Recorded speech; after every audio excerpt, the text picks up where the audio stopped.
नमस्कार, आप देख रहे हैं पीएमपी इंडिया न्यूज झारखंड। माननीय प्रधानमंत्री मोदी जी ने कृषि कानून बिल को वापस ले लिया, जिसे काला कानून का संज्ञा दिया गया था। तकरीबन 1 सालों से ये जद्दोजहद चल रहा था। अब जाकर मोदी जी को अपने भूल का एहसास हुआ, मगर अफसोस इस भूल को दर्शाने में, इस भूल को दिखाने में मोदी जी ने 1 साल का समय तो लिया ही लिया और तकरीबन 500 से 550 हमारे किसान भाइयों की घटना स्थल पर ही, जहां वो लोग धरना प्रदर्शन कर रहे थे, घर द्वार छोड़कर, बाल बच्चों को छोड़कर, उनकी मौत भी हो गई। मोदी जी ने तो बड़ा आसानी से कह दिया कि बिल को वापस। 1 साल के बाद उन्हें ध्यान आया, शायद ये मुद्दा यूपी चुनाव से भी जुड़ा हो सकता है, सोचने के लिए। अब सवाल ये है कि वापस तो उन्होंने ले लिया, क्षमा तो उन्होंने मांग लिया 1 साल के बाद, लेकिन उस घटना स्थल पर हमारे किसान भाइयों की जो जान गई, उनके घर परिवार वालों का क्या होगा। और एक मुद्दा और है कि अभी तक संसद से बिल खारिज नहीं हुआ है।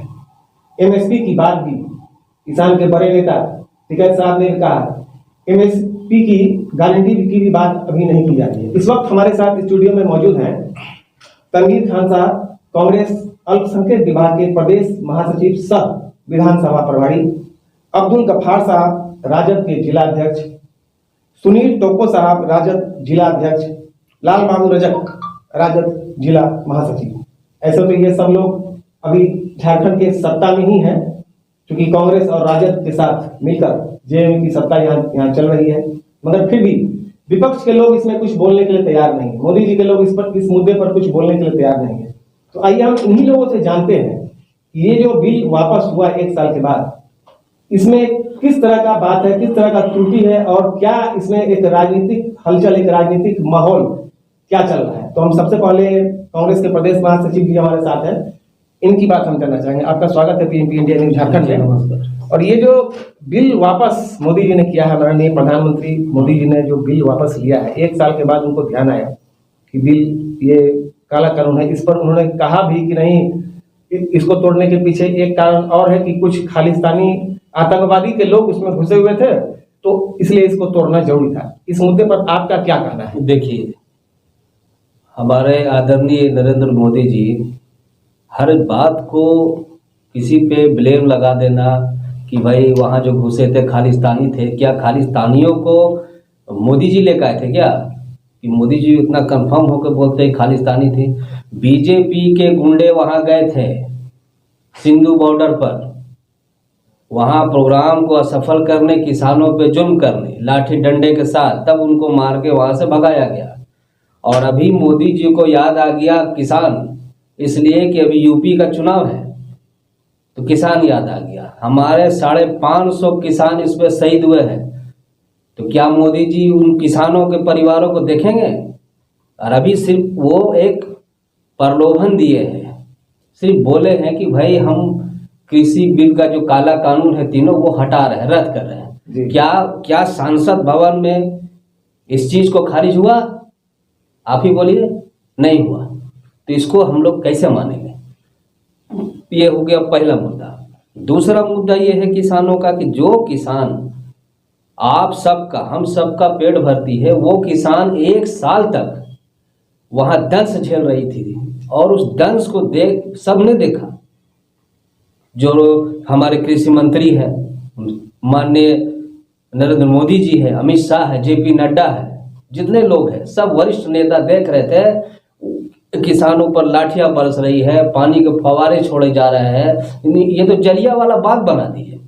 इनसे अच्छा तो जनरल डायर था, कम से कम वो डायर गोली तो मार दिया। 1 साल तक मरने के लिए नहीं छोड़ा हम लोगों को। 1 साल किसान पूरा दंडित हुआ है। और ऐसे जहां पर ये देश में बोला गया है कि ये देश जो है युग युग से किसानों का है, साधु संतों का है, तो यहाँ पे कहाँ है? आपको दिखाई देती है कहीं? सही बात है। भारत की जनसंख्या का 80% जो है वो किसान ही है। दूसरी बात, अभी आप देखेंगे तो सभी न्यूज चैनलों पे एक आ रही है कि मुझसे कोई कमी रह गई। बोल रहे हैं हमारे मोदी जी कि हमारे तपस्या में कोई कमी रह गई। तो उनको ये समझ ही नहीं आता है कि तपस्या जंगलों पे होता है, प्रधानमंत्री के आवास पर नहीं होता है। 50-50 ब्लैक कमांडो के छावनी में रहकर तपस्या नहीं होती। तपस्या होती है जंगल में, वहां जाकर तपस्या कीजिए और जनता को छोड़ दीजिए। हम लोग लड़ रहे हैं और ये अभी किसानों का जो मुद्दा है, मैं प्रदेश महासचिव कांग्रेस का हूँ झारखंड का, और ये बिहार झारखंड का मैं किसान नेता भी हूँ। भारतीय किसान लोक शक्ति का मैं प्रभारी हूँ दोनों स्टेट का। और वहाँ हमने जाकर देखा है, चाहे वो सिंधु बॉर्डर हो, चाहे वो दिल्ली का हो, उत्तर प्रदेश के इलाके का हो, पंजाब का हो, मैं सब जगह घूमा, सब जगह गया। मैं देखा हो कि कैसे वहाँ लोग परेशान थे, अपने अपने घरों को छोड़कर तंबू तान के रह रहे थे। वहाँ पे खाना बनाने के लिए 10-15 लोग अलग से। क्या मोदी जी को याद नहीं आया कि कम से कम लोग जो वहाँ पे धरना दे के बैठे हैं, आंदोलन कर रहे हैं, भूखे हैं कि प्यासे हैं, तो अपने गुंडों को भेज देते, जाओ पिटो। और जब गुंडों की पिटाई होगी तो बोलते हैं खालिस्तानी घुस गए थे। ऐसा नहीं है। सही बात है। ये आंदोलनरत किसानों का जो घटनास्थल पर जो मौत हुआ वो तो हुआ ही, उसके अलावा कितने नेताओं के सुपुत्रों ने गाड़ी चढ़ा दिया अपने इस पर। अगला सवाल आपसे है कपूर साहब, आप भी इस बात पर कुछ प्रकाश डालिए, आपकी क्या राय है इस बारे में? जी सर, सबसे पहले दादा, आज जो प्रधानमंत्री किसान बिल को वापस लेने की बात कर रहे हैं, इसमें क्या दम है, इस पर भी चर्चा होना चाहिए। जी जी। और चर्चा का विषय भी बना हुआ है, चूँकि अगर आप किसान बिल को देश हित में, किसान के हित में लाए थे, मेजॉरिटी पावर के बल पर आपने किसान बिल को लागू किया और 1 साल तक किसान इसके खिलाफ में आंदोलन में रहे। और जितने भी सेकुलर विपक्षी पार्टियां हैं, उन लोगों ने भी इस आंदोलन में अपना हिस्सा लिया। राष्ट्रीय जनता दल ने भी बढ़ चढ़ के हिस्सा लिया। तो जब ये कानून सही था तो आपको वापस लेने की नौबत क्यों आई? पहला। दूसरा चीज़ है, अगर जब गलत था तो आपने इसको लागू क्यों किया? इसमें राष्ट्रपति जी की भी मोहर साइन लगे, तो ये तो देश सवाल पूछेगा ना। यहाँ तो एक बात और ना है, मोदी जी का तो कहना ये है कि मैंने सही किया था, लेकिन कुछ किसान वर्ग के कुछ लोग किसी के भड़काने में आकर ना समझ लोग इसको समझ नहीं पाए। ठीक है, इसी पर आ रहे हैं। तो ये बिल को लागू करने के लिए, चूंकि इनके पास तो मेजॉरिटी पावर था ही सदन में। दूसरी चीज, ये जो किसान बिल, चूंकि आज जो देश चलता है 3-4 स्तंभ है, उसमें किसान भी आता है और बाकी जितने स्तंभ हैं सबको कारपोरेट के हाथों में ये बेच चुके हैं। वो कारपोरेट चला रहा है, जैसे दवाई है, इंडस्ट्री है, सारे कारपोरेट के हाथ में। ये ही एक किसान था जो कारपोरेट के हाथों में नहीं था, जो उसको बेचने का इन्होंने पूरा निर्णय लिया था और इसलिए कानून को लाया था। फर्जी किसान, जो मोदी भक्त लोग हैं, जो आरएसएस के गुंडे हैं, जो नागपुर से लोग तय करते हैं, ये सावरकर और नाथूराम गोडसे को जो पुजारी, ऐसे लोगों को किसान बना के इन लोगों को पेश किया गया था और कहा गया था कि ये किसान इस बिल के समर्थन में। जब हकीकत जमीनी जो किसान थे वो जमीन पर आए, तब इनकी आंख की पर्दा खुली। साल भर के बाद ये होश में आए हैं कि हम किसान के खिलाफ हैं और ये सारा किसान देश के खिलाफ लोग हो चुका है। चूँकि किसान जो है, भारत एक कृषि प्रधान देश है और यहाँ पूरे निर्भरता किसान के ऊपर होता है, और जिस पर ये जुल्म कर रहे हैं, ये आसानी से ये बिल वापस ले लेंगे, ये कहने से ये काम नहीं होगा। आज चूँकि 600 जो किसान वहाँ शहीद हुए हैं, जो अपनी जान गंवा बैठे हैं, जिनके परिवार उजड़ गया है, जिनकी सुहाग उजड़ गए, जिनके जो बच्चे यतीम हो गए, आप उनकी बात वो कौन करेगा? अब तो लोगों को खालिस्तानी, पाकिस्तानी, अफगानी, तालिबानी क्या क्या करके गुंडे बना दिए। और एक्चुअली वो इस देश के किसान थे, इस देश के अन्नदाता थे, और उन पर जो जुर्म ढाने का काम आपने जो किया है, और जो 600 जो शहीद हुए, इनकी मुआवजा की भी बात होनी चाहिए। और आपको बजाते बिल वापस लेने से पहले किसानों से हाथ जोड़ के आपको पहले तो माफ़ी मांगनी चाहिए कि हमने देश के लिए गलती किया था, किसी के बहकावे में आकर हमको माफ़ किया जाए। और हम इस बिल को वापस लेते हैं और बाकी जितने लोग शहीद हुए उनको उनका जो मुआवजा है वो दिया जाए। चूँकि आज भी जो 1 साल से घर से बाहर हैं उनका भी रोजी रोटी हाल बेहाल, किसानी खेती सब चला गया है, ऐसा नहीं है तो इनका मुआवजा कौन देगा? ये देश के प्रधानमंत्री को इस पर भी बात करनी चाहिए। सही बात है। जो 500 550 किसानों की मौत हुई है, उनका घर परिवार है, उनके बारे में ही बात होनी चाहिए। उनको मुआवजा मिलना चाहिए, उनके बच्चों को नौकरी मिलना चाहिए। अगला सवाल सुनील टोपो जी आपसे है। ये एमआरपी से उठकर एमएसपी की जो बात हो रही है, 2 सवाल। और दूसरा सवाल ये है कि कहीं ना कहीं से जो हवा अभी चल रहा है यूपी का चुनाव का, आपको क्या लगता है ये माफीनामा मोदी जी का कहीं ना कहीं उससे जुड़ा हुआ है क्या? सबसे पहले तो मैं आपके पीएमपी न्यूज़ को धन्यवाद देता हूँ कि आपने किसान के मुद्दों को, ज्वलंत मुद्दों को उठाने का काम किया है। क्योंकि हम देखते हैं तमाम स्ट्रीम मीडिया जो मोदी जी के हाथों में है, इन तमाम मुद्दों को हमेशा से आप देखिए एक तरह से दबाने का काम किया। और उनकी जो दूसरी आईटी सेल है, जो अब तो जानते ही हर किसी के मोबाइल में इस तरह का, सबको पता है कि एक तरह का व्हाट्सएप यूनिवर्सिटी चल रहा है। जी सही बात है। आप इस बात से बेखबर है। हमारा पीएमपी इंडिया न्यूज जो है एकदम तटस्थ चैनल है, मैं और जो भी उचित बात होता है उसको हम सामने लाते हैं। मैं वही कह रहा हूँ, आप जमीन से जुड़े हुए मुद्दों को उठा रहे हैं और जो किसानों से जुड़े हुए मुद्दे हैं आप उनको उठा रहे हैं। इसके लिए मैं आपको धन्यवाद भी दे रहा हूँ। और मैं यही कहना चाहता हूँ कि जिस तरह से इस बिल को लाया गया, सबसे पहले तो देखने वाली बात यह है कि ये बिल आया कैसे। ये बिल एक देखा जाता है एक अलोकतांत्रिक तरीके से, एक तानाशाही तरीके से लाया गया था। इसको अध्यादेश ला करके पारित किया गया, जिसका विरोध करने पर भी जो थे हमारे अध्यक्ष महोदय राज्यसभा के चाहे और लोकसभा के, उन्होंने इस पर बिल्कुल भी ध्यान नहीं दिया। और जिस तरह से बिल को पारित किया गया, किसान ना तो किसान नेताओं से बातचीत की गई और न ही किसानों के जो जानकार थे, जो एक्सपर्ट थे, उनसे भी बातचीत नहीं की गई। और उनके बाद हुआ क्या कि जब बिल को लाया गया तो उनके बाद इस तरह के इस बिल के लगभग फायदे को गिनाया गया, जो कि फायदा नहीं था। किसान भैया आप जानते हैं कि जो खेती कर रहा है वो जानता है कि मेरा जुड़ा हुआ मुद्दा क्या है, मेरा भला क्या है, वो अच्छी तरह से जानता है। आप एसी कमरे में बैठ के इस चीज़ को डिसाइड नहीं कर सकते कि आपके लिए क्या अच्छा है। तो वो इस चीज़ का लगातार विरोध कर रहे थे।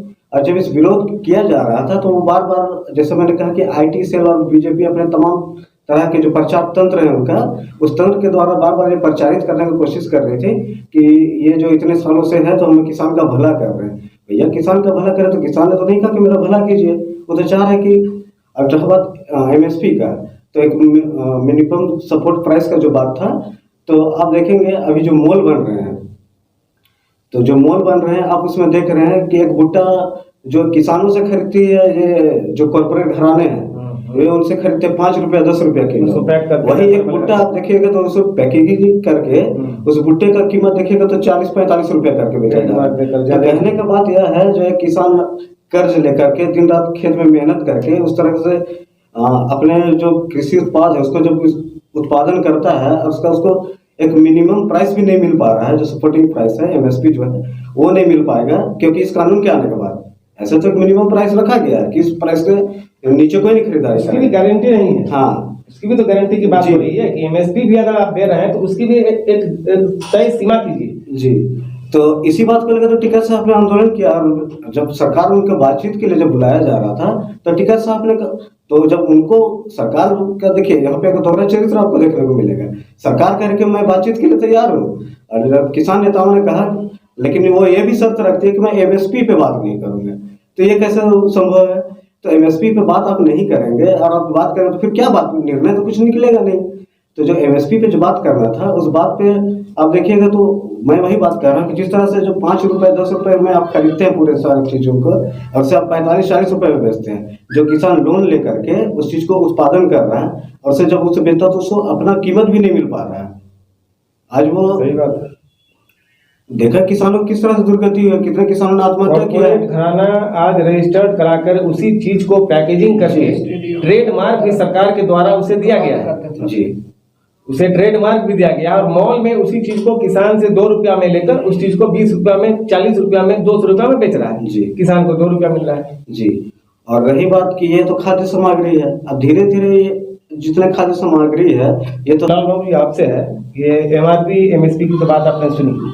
एक बिस्कुट का छोटा सा डिब्बा भी हम लेने अगर जाते हैं 5 रुपया का, उस पर MRP लिखा रहता है, यानी मैक्सिमम रिटेल प्राइस। उसको आप कम करने के लिए भी नहीं बोल सकते हैं, क्योंकि 5 रुपये लिखा है, 5 रुपये लिख लेते हैं। लेकिन जो किसान दिन रात बरसात में, पानी में, धूप में, कितना आप सुने होंगे कि ओला गिर के मर गया, ये गिर के मर गया, उसके सामान का उचित कीमत बाजार में क्यों नहीं मिलता है? क्या MSP को हटाकर उसके जगह पर MRP लानी चाहिए, या नहीं तो कम से कम MSP भी है तो उसका भी एक गारंटी होना चाहिए कि इतना का रेट होना चाहिए। इस बारे में आपका क्या कहना है? आपने सही कहा।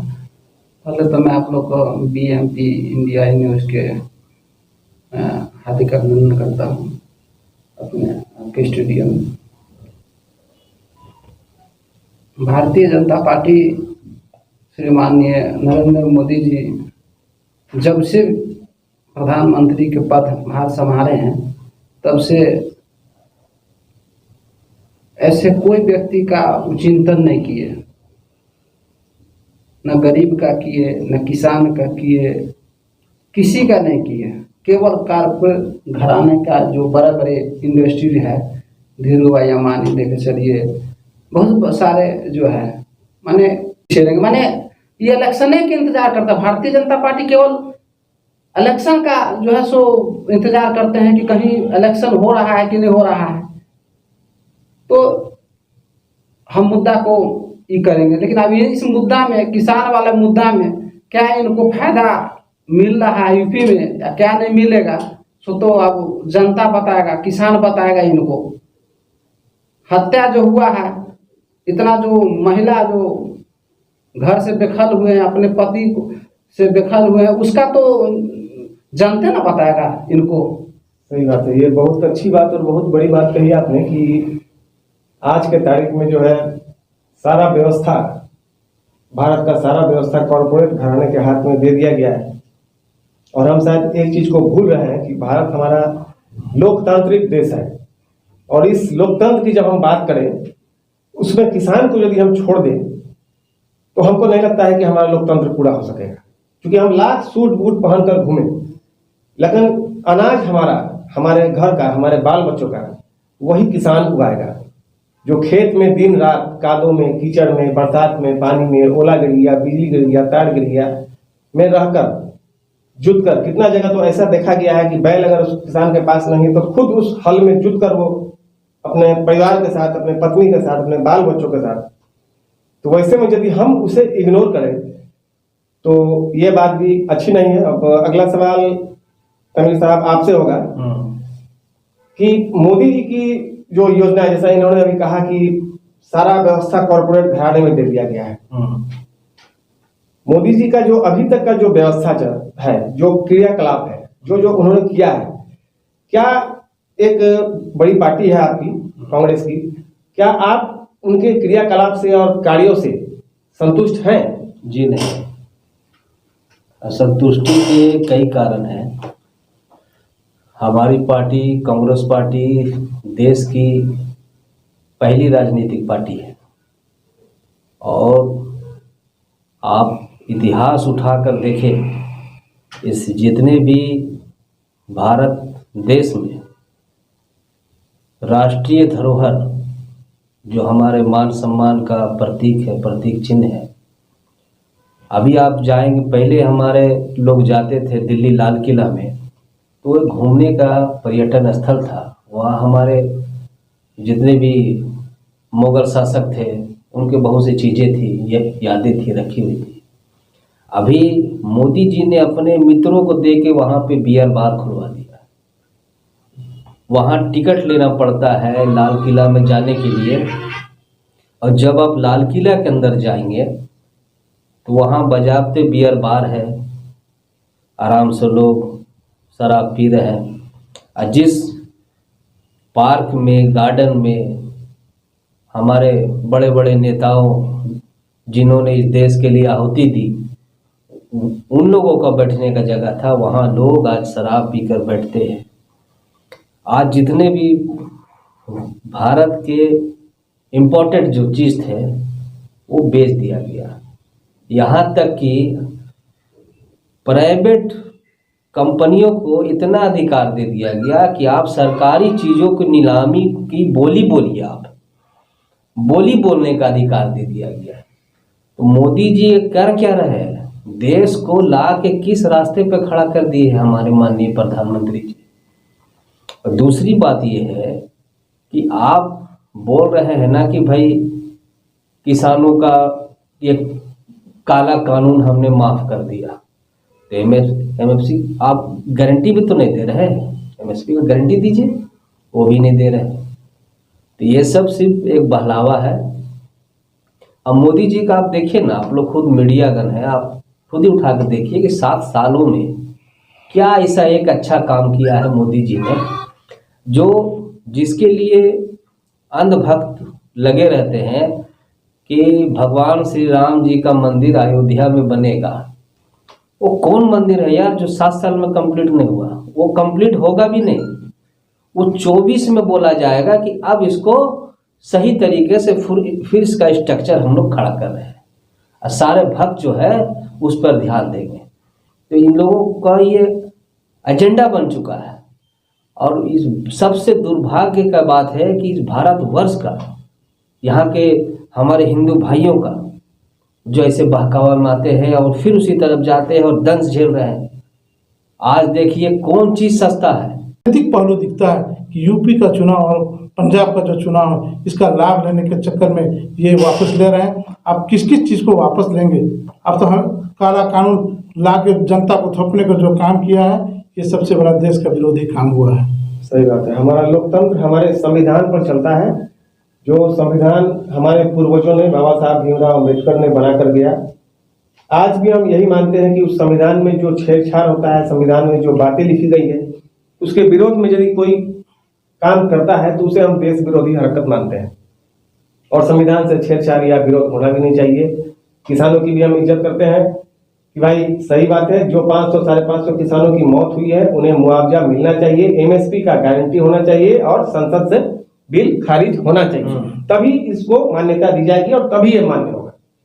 अब एक दो सवाल थोड़ा सा अब किसान के मुद्दे के ट्रैक से हटकर, अभी जो आप लोगों ने सुना होगा पद्मश्री का अवार्ड वितरित किया गया। ये पद्मश्री का अवार्ड वगैरह जो है तो खैर बहुत ही उत्कृष्ट कार्यों के लिए दिया जाता है, अच्छी बात है।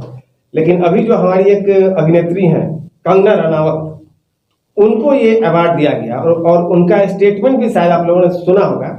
उनका जो स्टेटमेंट था, मैं आपको दर्शक को भी फिर से एक बार याद दिला दूं। कंगना जी ने कहा था बड़ा गर्व के साथ कि हमारा देश जो है ये 1947 में आजाद नहीं हुआ। और इतना ही नहीं कहा, उस पर ये जोर देकर कहा कि ये 1947 की जो आजादी थी वो आजादी हमें भीख में मिली थी। हमने आजादी 2014 के बाद से पाई है। इस पर आपका क्या कहना है? जिसकी भीख में नहीं मिली थी, भीख में उनको पेंशन मिला था, जो जिन्होंने माफीनामा लिखा था अंग्रेजी सरकार के खिलाफ के समक्ष, और जो माफीनामा लिखा था तो उनको पेंशन मिली थी, आज़ादी भीख में नहीं मिली थी। और कंगना रनावत जो आज जिनको पद्मश्री दिया गया है, ये देश का बहुत ही बड़ा दुर्भाग्य है कि ऐसे लोगों को कैसे पद्मश्री अवार्ड दिया जा रहा है। इस तरह से देखा जाए तो ये जो एक सम्मानित अवार्ड है, ये गिने चुने लोगों को जो कुछ समाज के लिए अच्छा करते हैं उन लोगों के लिए होता है। लेकिन जिस तरह से आप देखिए एक फिल्म अभिनेत्री जो सरकार की चाटुकारिता कर रही है, उसे ये पद्मश्री अवार्ड दिया गया और वो कहती है कि आज़ादी हमें 2014 में मिली और 1947 में हमें 2014 कहने का परोक्ष रूप से मतलब यही कि मोदी जी का सरकार आया तो 1947 में हमें भीख मिली। तो उन्होंने जब कहा कि 1947 में हमें भीख मिली, तो उन तमाम जिन्होंने जो जन आंदोलन के जो करता धरता जो दिए, जो हमारे वीर पुरुषों ने बलिदान दिए, उन सबके बलिदान तो व्यर्थ चला गया। उन बलिदानों को इन्होंने गाली देने का काम किया, जो बहुत ही दुर्भाग्यपूर्ण है। और हम लोगों को इस चीज से हमें बहुत तकलीफ भी हुई है जिस तरह का बयान उन्होंने दिया है। और सिर्फ एक चाटुकारिता करने के लिए सच बात तो कहा जाए तो एक तरह से मीम भी चला जा रहा है कि इनको पद्मश्री भूषण ये पद्मश्री अवार्ड क्यों दिया गया। उसका ठीक दूसरे ही दिन उन्होंने साक्षात कर दिया कि क्यों दिया गया, जब ये 2014 वाला बयान दिया उन्होंने कि 2014 के बाद हमें आज़ादी मिली।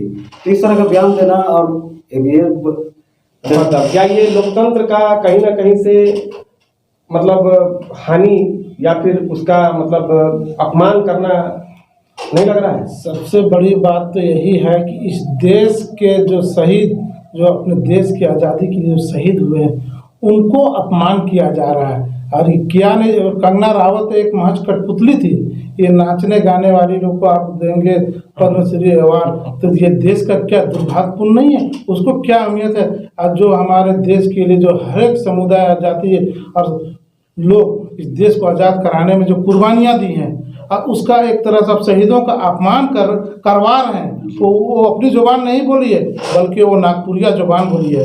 ये देश को अपमान करने का जो काम किया गया है, ये कहीं से माफ़ीनामे का लायक नहीं है, बल्कि इस पर देशद्रोह का मुकदमा होना चाहिए, जो ऐसे देश के सेनानियों के साथ जो अपमान करने का काम किया गया है। चलिए, बहुत अच्छी बात। इस बारे में आप भी कुछ अपना कहें। कंगना रनावत, पहले मैं मीडिया पर मुझसे पूछना चाहूँगा कि कंगना रनावत कौन है? क्या वो कोई पॉलिटिशियन है, देशभक्त है? क्या उसको आज से 20 साल पहले देश की जनता जानती थी? नहीं जानती थी ना भाई। सही बात है, बहुत सही बात। देश के लिए क्या किया उसने, क्या देश किया? का क्या योगदान है बस उसका? यही किया है। देश के जितने हमारे नौजवान लड़कियां हैं, नौजवान लड़के हैं, उनको सिखाया है कि भाई नंगापन क्या होता है। वो है कंगना रनावत। और वो ऐसे नाचने गाने वाली को पद्मश्री अवार्ड जो वीरों को दिया जाता है, वीरों को जो देश के लिए मर मिटने को तैयार हो या देश के लिए कुछ ऐसा कार्य करे जो देश का नाम हो, तब उसको पद्मश्री दिया जाता है। उनका एक और स्टेटमेंट है कि देश 1947 में भीख में मिली थी और 1914 में आज़ादी मिली है। तो उनको ये चीज़ समझ में आना चाहिए था कि आज़ादी अंग्रेजों से हमारे पूर्वज, आपके पूर्वज जितने भी इस भारत में जितने लोग रहते हैं, सबके बलिदान से वो तिरंगा रंगा गया है। और ये बोलना उस तिरंगे का भी अपमान है, जो ऐसा वर्ड वो बोली और हमारी जनता सुनती है। उस पे मानहानि का केस करना चाहिए, देशद्रोह का केस करना चाहिए। अरे देश तो गुलाम हुआ है 1915 में। पहले ब्रिटिश गवर्नमेंट 1946 तक बंदी बना के रखा, जुर्म किया। अब ये 2015 में फिर अंग्रेज से भी खतरनाक लोगों के हाथ में चला गया है, जो देश को निस्तो नाबूद कर दिया। ये लोग तो ऐसा ऐसा काम किया जो अंग्रेज भी नहीं किया था। अंग्रेज कभी किसी किसान को फांसी नहीं दिया, अंग्रेज कभी किसानों को भूखा नहीं मारा।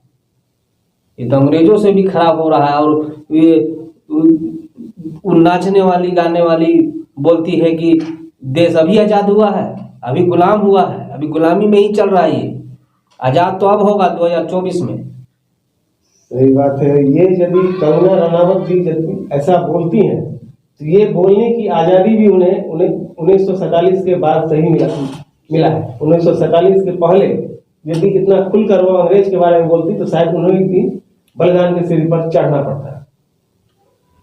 तो दर्शकों से भी अपील है कि आपने देखा कि हमारे ये पीएमपी एक खुला मंच है, और हम यहाँ से किसी जातिगत या फिर किसी राजनीतिक बात नहीं करते हैं। हम तटस्थ और निरपेक्ष होकर जनता के मुद्दों को जनता के सामने रखते हैं। और यहाँ जो भी लोग बैठे हुए हैं, ये झारखंड के सत्तारूढ़ पार्टी के लोग हैं। इन लोगों से मेरी लेकिन एक और शिकायत है इन सब लोगों से, जो कि अभी हाल फिलहाल देखने को मिला। ये क्रिकेट मैच जो आप लोगों ने कराया अभी, उसमें कुछ एनजीओ वालों ने नारा भी लगाया, क्रिकेट छोड़ो स्कूल खोलो। स्कूल खोलने से आप कतरा रहे हैं, गार्जियन से कह रहे हैं कि आप गारंटी लीजिए कि बच्चे आपके स्कूल आएंगे, उन्हें कुछ होगा तो इसकी जिम्मेवार सरकार नहीं होगी। और एक तरफ आप लाखों लाख का भीड़ जो लगा रहे हैं क्रिकेट स्टेडियम में, जो आपने भीड़ लगाया, क्योंकि जनता को हमारा ये ना लगे कि हम सिर्फ एक मुद्दे पर ही बात किए, तो हम सत्तारूढ़ पार्टी की भी बात कर रहे हैं इनसे, इस खुले मन से। तो इस बारे में कुछ बताइए ये गफार साहब, क्या ये कहाँ तक उचित था? क्योंकि आपको याद होगा कि ट्रम्प इंडिया का भी जो एक बार हुआ था, ट्रम्प साहब को बुलाया गया था, उनकी बेटी को बुलाया गया था, मोदी साहब को, वहीं से हमारा कोरोना इफेक्ट शुरू हुआ था।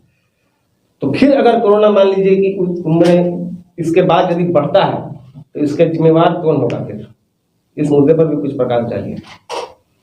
देखिए, कोरोना वाली बात हुई या स्कूल पकड़ो खेल छोड़ो, ये बात तो अलग अलग मुद्दे हैं। देखिए एक्चुअली ज़िंदगी का जो हिस्सा है, आपको जितनी तालीम की ज़रूरत है उतनी ही तालीम खेल भी माने रखता है, वो इससे कहीं जुड़ता नहीं है। ठीक है, कोरोना के लेकर जो गाइडलाइन या जो भी आपको सावधानियां बरतनी हैं वो तो ज़रूरी है और वो आपको करना ही पड़ेगा, लेकिन आप जो इसको खेल के साथ तालीम को एक साथ जोड़ देते हैं, ये गलत है। दोनों को एक साथ जोड़ना वहाँ सही है कि जितना जरूरी माने तालीम जरूरी उतना जरूरी खेल भी जरूरी है। नहीं, वो तो ठीक है, हमारा सवाल वो नहीं था, हमारा सवाल भीड़ को लेकर था। आज भी जहां आप बोलते हैं कि सोशल डिस्टेंसिंग का पालन होना चाहिए, मास्क का उपयोग करें, और उस जगह पर इतना भीड़ एकत्रित कर देना, ये कहीं ना कहीं से थोड़ा सा तो इसमें ये था। भले आप सत्तारूढ़ पार्टी के लोग हैं, इस बात को ना माने, लेकिन हम एक पत्रकार होने के नाते इस बात का विरोध तो करेंगे। चलिए, आप दर्शक लोगों का भी बहुत धन्यवाद और आप लोगों का भी बहुत धन्यवाद कि अपना कीमती समय निकालकर स्टूडियो में आए और इस खुले मन से, और आप याद रखें दर्शक, ये हमारा पीएमपी का मंच है और हमारे इस मंच से इसी तरह का खुला